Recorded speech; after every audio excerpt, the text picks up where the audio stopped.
10 વર્ષ પહેલા 2015માં આ જ પ્રકારનો સમય હતો.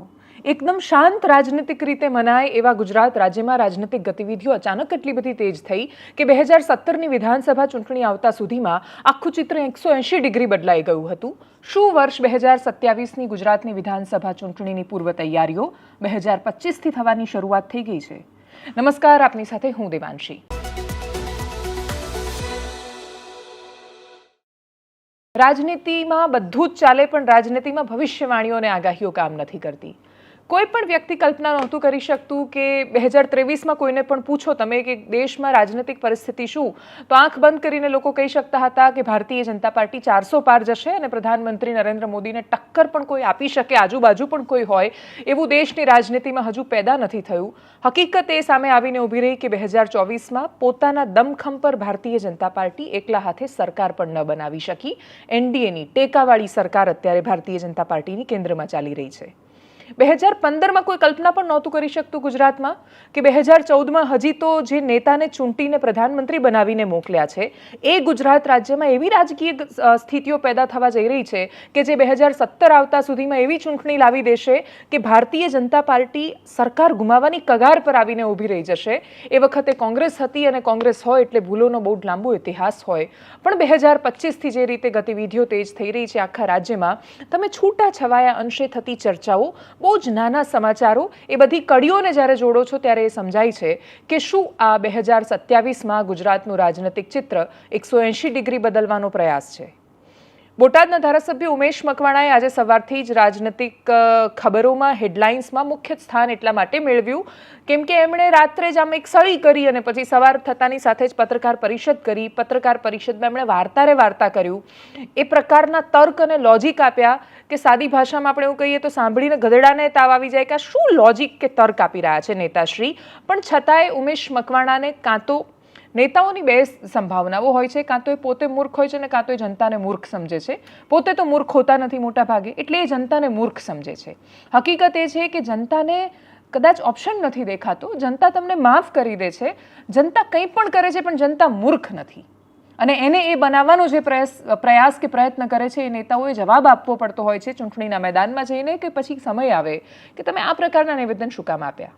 ઉમેશ મકવાણાએ આવીને એવું લોજિક આપ્યું કે SC ST OBCની સાથે અન્યાય થઈ રહ્યો છે, એટલે કડીમાં આમ આદમી પાર્ટીએ મહેનત ન કરી, પણ આમ આદમી પાર્ટી વિસાવદરમાં ગોપાલ ઇટાલિયા પટેલ છે એટલા માટે એમને ચૂંટણી જીતાડવા માટે ગયા, પણ અહીંયા SC ઉમેદવાર હતો તો મદદ ન કરી, એટલે OBC SC STની અવહેલના કરી રહ્યા છે, પછાત વર્ગની ટૂંકમાં.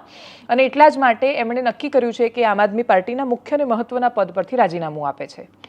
એમણે દંડક પરથી રાજીનામું આપ્યું. એમણે એ જે પાર્ટીના રાષ્ટ્રીય મહાસચિવ અથવા બીજું કોઈક મહત્વનું પદ હશે જે સંગઠનનું, એમાંથી રાજીનામું આપ્યું. પણ ઉમેશ મકવાણા હોશિયાર, એમને ખબર હતી કે જો એ પાર્ટીમાંથી રાજીનામું આપીને ધારાસભ્ય પદેથી રાજીનામું આપી દે છે, પ્રાથમિક સદસ્ય પણ ત્યાંથી છોડી દે છે અને MLA પરથી રિઝાઇન કરે છે, તો ત્યાં દલબદલ કાનૂન લાગુ થશે. પીપલ્સ રિપ્રેઝેન્ટેટિવ એક્ટ છે અને 1985ની આસપાસ રાજીવ ગાંધીની સરકારે કાનૂન લઈને આવી હતી કે કોઈ પણ વ્યક્તિ, પેલું આયારામ ગયારામ જ્યારે બહુ થયું, હરિયાણાના એક નેતા પરથી કહેવત બની ગઈ, એટલી હદ સુધી એ આવ્યા ને ગયા.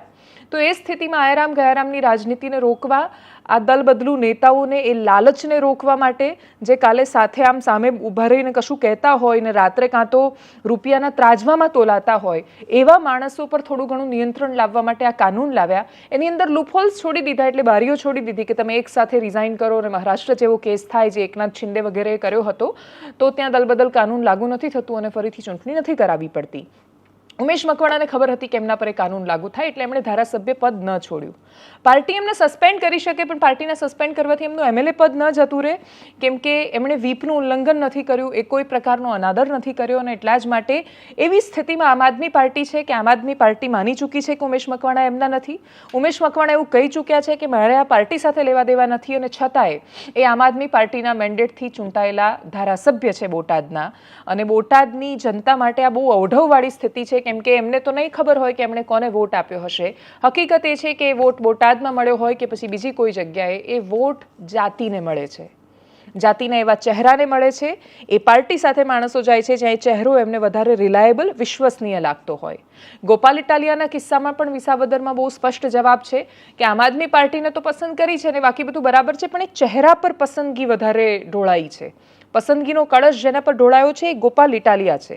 અને એટલા જ માટે આ બદલાતી રાજનીતિમાં ઉમેશ મકવાણાએ જે કરવાનો પ્રયત્ન કર્યો એમાં એ કદાચ કરવા ગયા કંસાર અને એમનાથી થઈ ગઈ થૂલી, કેમ કે એમણે નહોતું વિચાર્યું કે આમ આદમી પાર્ટી એમને સસ્પેન્ડ કરશે. પાર્ટીએ સસ્પેન્ડ કર્યા તો એમણે એવું કહ્યું કે શું ફરક પડે છે મને. એટલે આખો જે રાજકીય ડ્રામા ચાલ્યો એમાં બેઝિકલી વાત તો આખરે એ જ છે કે ફરક શું પડે છે અને કોને પડ્યો.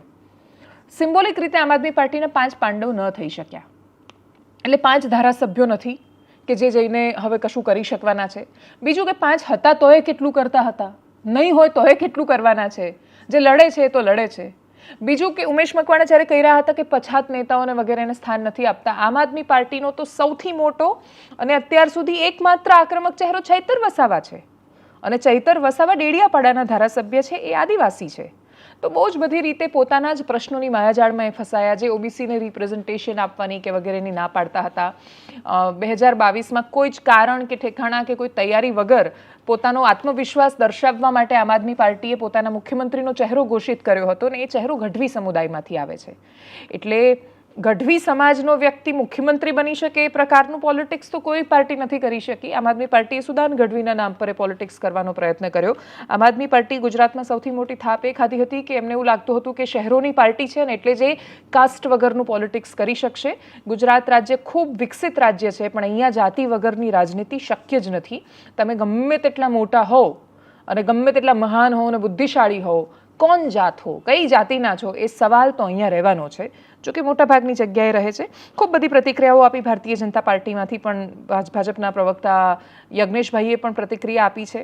ઉમેશ મકવાણાએ પોતે જે કહ્યું એ સાંભળીએ, ઈસુદાન ગઢવીએ જે કહ્યું એ સાંભળીએ, ભાજપનું રિએક્શન સાંભળીએ. આમ આદમી પાર્ટી ગુજરાતની અંદર 2 જગ્યાએ લડી, તમે જોયું હોય તો વિસાવદર અને કડી.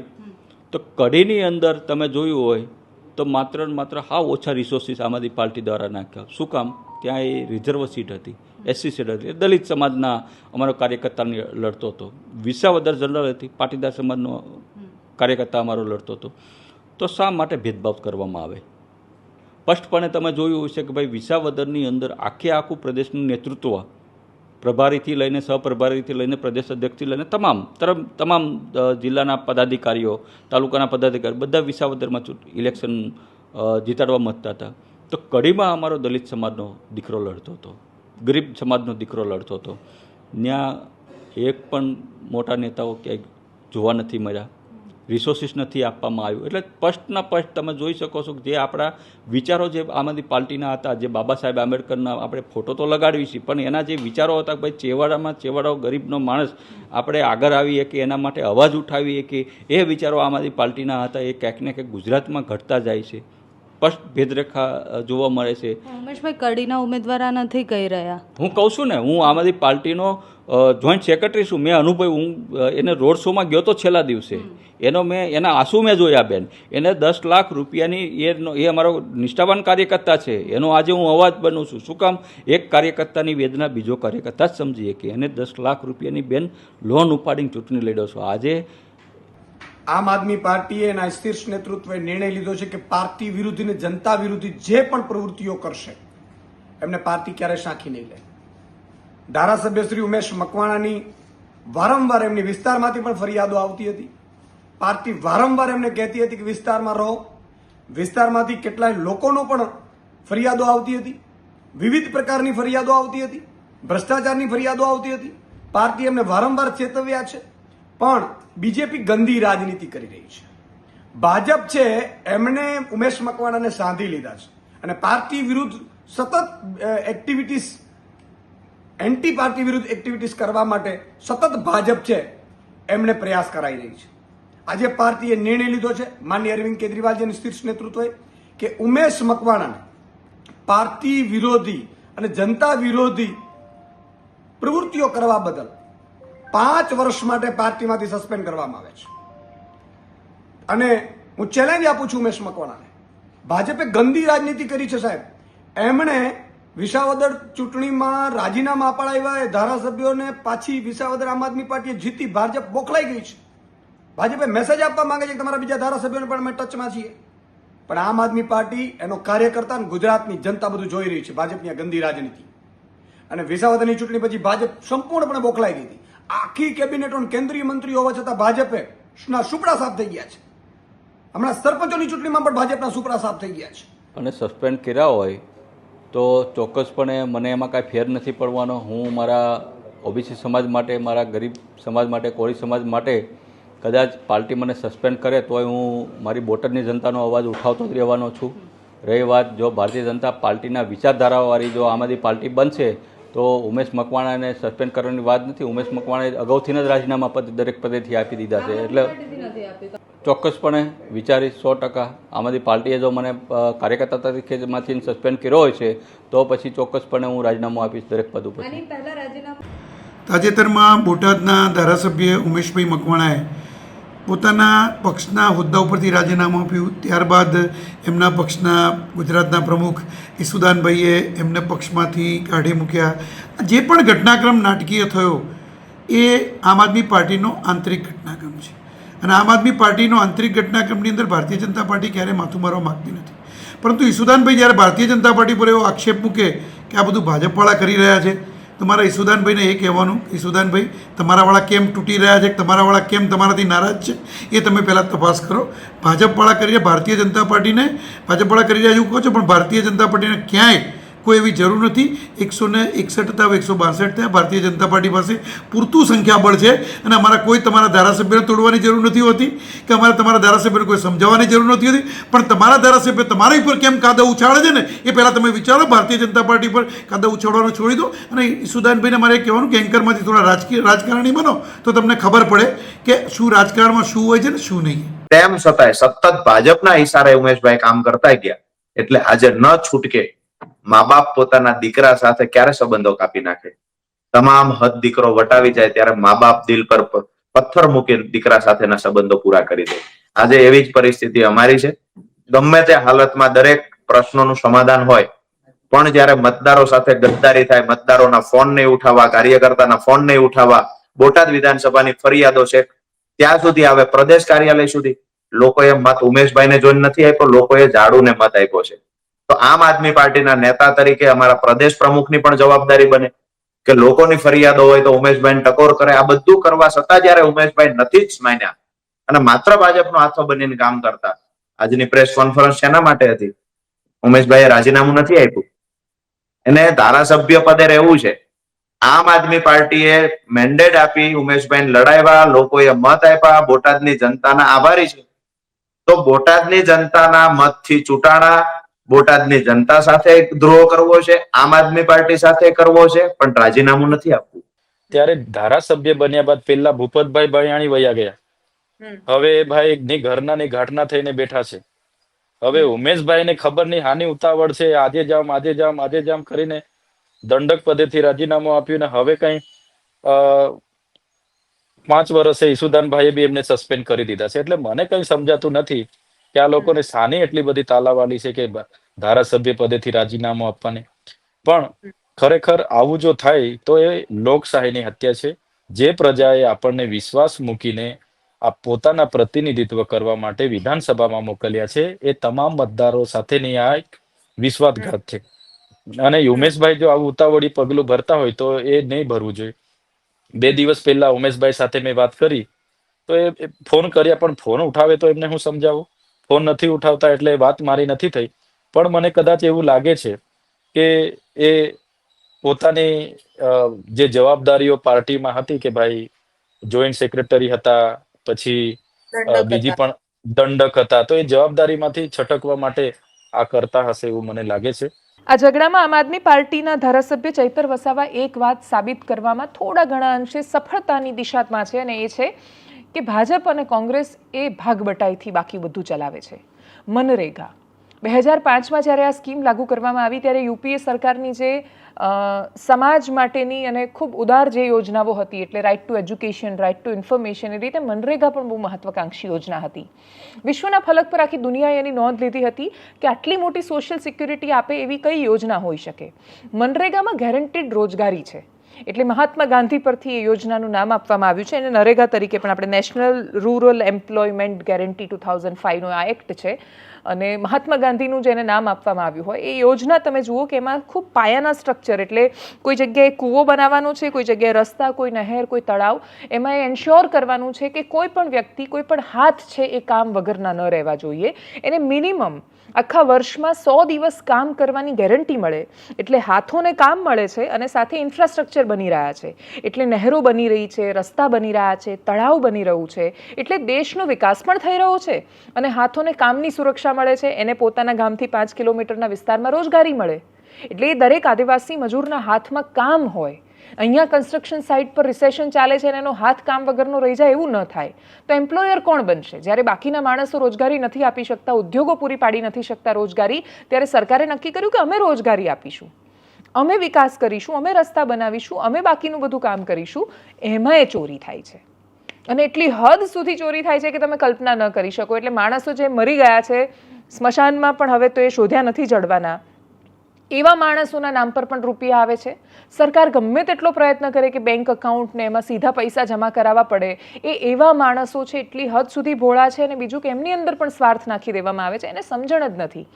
એને તો 100 રૂપિયા આપીને ખુશ કરી દો છો તમે, એની તો જરૂરિયાત જ સાવ ઓછી છે. એવા સમયમાં આરોપ લાગ્યા છે હીરા જોટવા પર. હીરા જોટવા એ કોંગ્રેસના નેતા છે, ચૂંટણી લડ્યા હતા, હમણાં જ જુનાગઢ લોકસભાની ચૂંટણી પણ લડ્યા હતા. હવે હીરા જોટવા પર ચૈતર વસાવાએ જ્યારે પેલું મિલીજુલી બધી વાતો કરી કે ભાજપ અને કોંગ્રેસ સાથે રહીને આ કામ કરે છે, એમણે ભરૂચમાં એવો પૈસા ખાધા, 400 કરોડ જેટલા કૌભાંડનો એમના પર આરોપ લગાવ્યો. એમણે કહ્યું કે બચુ ખાબડના મંત્રીઓના છોકરાઓને પકડ્યા, પણ તમે હીરા જોટવાનું કશું નથી કર્યું. એ કોંગ્રેસના નેતા છે અને એ પણ એમની પણ કંપની જલારામ એન્ટરપ્રાઇઝ ચાલે છે, એના પર એમણે આરોપ લગાવ્યા. એના પછી હીરા જોટવાએ કહ્યું કે હું માનહાનિનો દાવો કરી દઈશ, કેસ કરી દઈશ. રાજપીપળાની પોલીસ એમની અટકાયત કરીને લઈ ગઈ. ડીએસપીને જ્યારે અમે પૂછ્યું ત્યાં કે શું સ્થિતિ છે, એમણે એવું કહ્યું કે અટકાયત કરીને લઈને આવ્યા છીએ, ડિટેન કર્યા છે, અત્યારે પૂછપરછ ચાલી રહી છે, આવતીકાલે અધિકારિક રીતે બાકીની માહિતી બહાર પાડશે. ચૈતર વસાવાએ શું કહ્યું આ વિષય પર સાંભળીએ એમને. જે પ્રકારે ધારાસભ્ય બન્યા બાદ અને એના પહેલા પણ તમે આજે પણ નર્મદા પોલીસ ચોકીમાં એસપી કચેરીમાં મારી ફરિયાદો છે. 2021માં પણ મેં ફરિયાદો કરી હતી, 2022માં પણ સરપંચોની આગેવાનીમાં અમે ફરિયાદો કરી હતી કે હીરા જોટવા જે કોંગ્રેસના પ્રદેશના આગેવાન છે, એમની શ્રી જલારામ એન્ટરપ્રાઇઝ, મુરલીધરન એન્ટરપ્રાઇઝ, આ વિસ્તારોમાં મટીરિયલ પૂરું પાડવાના નામે એજન્સી એમની આપવામાં આવે છે મંત્રીઓના ઇશારે. અને એ લોકો એક પણ ગાડી રેતી, કપચી, સળિયા, સિમેન્ટ નાખ્યા વગર, કોઈ પણ જાતના રોયલ્ટી કે જીએસટી ભર્યા વગર કરોડો ને કરોડો રૂપિયાના બિલો પોતાના ગામ વેરાવળ, સુપાસી ખાતે બેસીને ઉતારી લે છે. ત્યારે ગરીબોને રોજગારી માટે જે ગ્રાન્ટ આવે છે એનો આ રીતના ભાજપના સાંસદ, એમના મંત્રી અને હીરા જોટવા નર્મદા, ભરૂચ, પંચમહાલ, છોટાઉદેપુર ને દાહોદમાં આટલું મોટું કૌભાંડ કરે છે એવી મેં આગળ પણ રજૂઆત કરી હતી. અને આ બજેટ સત્ર દરમિયાન બચુભાઈ ખાબડની પુત્રની એજન્સી રાજ કન્સ્ટ્રક્શનના નામજોગ ફરિયાદ વિધાનસભામાં બોલ્યો. 250 કરોડની કૌભાંડની વાત મેં કરી. હમણાં પ્રેસ કોન્ફરન્સ કરીને ભરૂચ નર્મદામાં હીરા જોટવાના કૌભાંડની મેં વાત કરી. ત્યારે હીરા જોટવા મને ચેલેન્જ કરતા હતા કે હું ગુજરાતમાં થયો નહીં હશે એવો મોટો માનહાનિનો કેસ કરીશ, પણ આજે હીરા જોટવાને પોલીસે ધરપકડ કરી છે. ત્યારે હું કહેવા માંગુ છું, હું ક્યારે પણ બોલું છું તો હું પુરાવા વગર નથી બોલતો, હું જવાબદાર ધારાસભ્ય છું. પણ મેં જ્યારે પણ મનરેગાના કૌભાંડની વાત કરી ત્યારે મનસુખભાઈ વસાવા હીરાભાઈ જોટવાના બચાવમાં આવ્યા હતા. તો આજે મનસુખભાઈએ પણ ખુલાસો કરવો પડશે કે હીરાભાઈ જોટવાએ આટલું મોટું કૌભાંડ કર્યું, ત્યારે તમે શું ધ્યાન રાખ્યું? લગભગ 5 જિલ્લાઓમાં 2017-18 નાણાકીય વર્ષથી 2023-24 નાણાકીય વર્ષ સુધીની 5 વર્ષની જો તપાસ થાય તો હું ચેલેન્જ સાથે કેમ છું કે પંચમહાલ, દાહોદ, છોટાઉદેપુર, નર્મદા અને ભરૂચમાં હીરા જોટવા અને એમની સાથે ભારતીય જનતા પાર્ટીના કેટલાક નેતાઓ મળીને લગભગ 2500 કરોડનું મનરેગાનું કૌભાંડ થયું છે. એમાં તપાસ થાય તો આ પૈસા એમને અધિકારીઓ નથી આપ્યા, અધિકારીઓને પણ કરોડો રૂપિયા આમાંથી આપવામાં આવ્યા છે, નેતાઓને પણ આપવામાં આવ્યા છે. ત્યારે આમાં ઊંડાણથી તપાસ થાય, એવા તમામ અધિકારીઓ જેનો આમાં રોલ છે એમાં પણ કાર્યવાહી થાય એવી અમે માંગણી કરીએ છીએ. મેં અગાઉ 3-15 પહેલા એસપી કચેરી નર્મદા ખાતે વિગતે ફરિયાદ નોંધાવી છે, હજુ કાર્યવાહી નથી થઈ. એમાં પણ આવનારા દિવસોમાં જો કાર્યવાહી નહીં કરવામાં આવશે તો અમે લોકોને સાથે રાખીને એસપી કચેરીનો પણ ઘેરાવો કરીશું. આ રીતે રાજનીતિક સ્પર્ધા અને હરીફાઈની વચ્ચે પાટીદાર સમાજ એકઠો થવાનો છે. ગાંધીનગરમાં 28 તારીખે એ મુલાકાત મીટિંગ કરવા જઈ રહ્યા છે. પાટીદાર આંદોલન ફરી એકવાર સક્રિય કરવાનો પ્રયત્ન થઈ રહ્યો છે. એ આંદોલનની દિશા, એના મુદ્દા, એ ઘણું બધું સૂચક રહેવાનું છે. આ વિષય પર જ્યારે પૂર્વિન પટેલ સાથે અમારા પત્રકારે વાત કરી ત્યારે એમણે શું કહ્યું, સાંભળીએ એમને. સૌથી પહેલા તો આ સંમેલનનો ઉદ્દેશ્ય સમજવો છે અને શું સંમેલન છે, કેમ થવા જઈ રહ્યું છે. સંમેલનનો મુખ્ય ઉદ્દેશ એ છે કે અત્યાર સુધી તમે છેલ્લા 10 વર્ષથી જો તો અનામત આંદોલન સમિતિ, સરદાર પટેલ ગ્રુપ, એસપીજી જે સામાજિક પ્રશ્નોને લઈ અને જે આંદોલન થયું ત્યારબાદ આજે આટલા વર્ષોથી સમાજના નાના મોટા કામો બધા અમે કરતા આવીએ છીએ. એટલે મૂળ એક સામાજિક ચિંતન શિબિર જેવું જ છે, એનું આયોજન કર્યું છે. એટલે રાજ્યમાં જુદા જુદા ભૌગોલિક પરિસ્થિતિને અનુસંધાનમાં દરેક જગ્યાએ સમાજના લોકો જ્યાં વસે છે ત્યાં નાના મોટા શું પ્રશ્નો હોય છે અને વર્તમાન સમયમાં સામાજિક, રાજકીય, શૈક્ષણિક જે પણ પ્રશ્નો હોય એના માટે તમામ જે 2015 થી લઈને અત્યાર સુધી સમાજમાં જે કામ કરે છે, જે કન્વીનરો છે, એ લોકોની બેઠક બોલાય છે ને બેઠકમાં તમામ તાલુકા, જિલ્લા વાઇઝ જેના બી જે પ્રશ્નો છે એના ઉપર ચર્ચા કરીશું. અને એ સિવાય જે સામાજિક, શૈક્ષણિક તો મુદ્દા છે પણ રાજકીય બી કોઈ વિષય હોય તો બધા ચર્ચા ધ્યાનમાં લઈશું એમ. અચ્છા, તો આ સંમેલનમાં કોઈ મુખ્ય સંસ્થાઓ કે કોઈ મુખ્ય ચહેરાઓ છે? મુખ્ય સંસ્થાના ચહેરામાં એસપીજી, સરદાર પટેલ ગ્રુપ અને પાટીદાર અનામત આંદોલન સમિતિના જે આક્રમક જે લડાયક જે આગેવાનો હતા એ આગેવાનોની ચિંતન છે. તો આ સંમેલનમાં કોઈ કયા કયા આગેવાનો જોડાવાના છે? કોઈ પોલિટિક્સ લીડર કે કોઈ? નહીં, રાજકીયમાં તો જે આંદોલન દરમિયાન જે પણ જે સામાજિક આગેવાન હતો ને જે રાજકીય બન્યા છે એવા તમામ લોકો છે. હું પોતે છું, અમારી સાથે અમારા ગાંધીનગરથી ગૌરાંગભાઈ છે, ધર્મેન્દ્રભાઈ પટેલ છે, જે એસપીજીના અમારા જે મુખ્ય ચહેરા છે એ છે. સાથે સામેની સાઈડથી તમે જો પાસ બાજુથી તો અલ્પેશભાઈ કથિરિયા છે, દિનેશભાઈ બામણિયા છે, રાજવી માલવિયા છે, વરુણભાઈ છે, એ બધા છે. અને સિવાયના અમારા જુદા જુદા તાલુકા, જિલ્લાના તમામ જે કન્વીનરો છે આખા ગુજરાતના, લગભગ 100 કન્વીનરોનું અમે આમંત્રણ આપ્યું છે અને બધા હાજર રહેશે. આખા રાજ્યમાંથી આવતી રાજનૈતિક ગતિવિધિઓ, રાજ્યના અલગ અલગ હિસ્સાઓમાંથી આવી રહેલી ઘટનાઓ, મંત્રીના છોકરાઓનું સરપંચની ચૂંટણીમાં પણ હારી જવું, એટલે વિસાવદરમાં ગોપાલ ઇટાલિયાનું જીતવું હોય તો ઠીક છે, એમની બેઠક હતી ને એમને મળી, એ રીતે તમે જુઓ તો પણ એના પછી જે રીતે રાજનૈતિક માહોલ પલટાઈ રહ્યો છે અને બદલાઈ રહ્યો છે, એ બહુ બધા પ્રશ્નો છોડી રહ્યો છે. આવનારા સમયમાં ખૂબ બધા નોન પોલિટિકલ ચહેરા કે જે સીધી રીતે રાજનીતિમાં નથી સંકળાયેલા કે જોડાયેલા, કે પછી એમને પેઢીઓથી રાજનીતિનું જ કામ નથી, એવા માણસો એક્ટિવ પોલિટિક્સમાં આવશે. અને એવા માણસો એક્ટિવ પોલિટિક્સમાં આવીને એ અલ્ટરનેટિવ આપવાનો પ્રયત્ન કરશે, એને કેટલા લોકો સ્વીકારી શકે છે? સૌથી મોટો પડકાર કે જે ચેલેન્જ છે એ ભાજપ અને કોંગ્રેસ જેવા પક્ષોની સામે છે કે એમની સામે એવા માણસો છે પોતાના પક્ષની પાસે કે જે પેઢીઓથી પોલિટિક્સમાં છે, એમણે એમના છોકરાઓને ને એમના છોકરાઓને પણ સાચવવાના છે. એની સામે એ નવા માણસો, નવા યુવાનો કે જે પોલિટિક્સમાં આવવા માંગે છે, એમને જો એ તક આપવામાં સફળ નહીં થાય તો શું એ જનતાને અલ્ટરનેટિવ આપી શકશે? અને સૌથી મોટી વાત, જનતા ખરેખર અલ્ટરનેટિવ ઈચ્છે છે કે એને મજા આવે છે જે થઈ રહ્યું છે એની સાથે? જગન્નાથ જાણે, એટલે ભગવાન જગન્નાથની રથયાત્રા નીકળવાની છે સવારે, તો એ તો અમે તમને બતાવીશું સતત એના દ્રશ્યો. અપેક્ષા રાખીએ કે ગુજરાતની જનતા જે પણ પોતાની રાજનીતિક પસંદ કરે, જે પણ કરે, એ રાજનીતિ છે એ માત્ર બસ આ ખરાબ છે તો આ અને આ ખરાબ છે તો આ, એ ઓપ્શન પૂરતી સીમિત રહેવાની જગ્યાએ પ્રશ્નો પૂછતી અને જવાબ મેળવતી થાય, એવી અપેક્ષા. એનાલિસિસમાં અત્યારે બસ આટલું. જો આપ અમને યુટ્યુબ પર જોઈ રહ્યા છો તો સબસ્ક્રાઇબ કરો, ફેસબુક પર જોઈ રહ્યા છો તો ફોલો કરો, વિડીયોને શેર કરો. નમસ્કાર.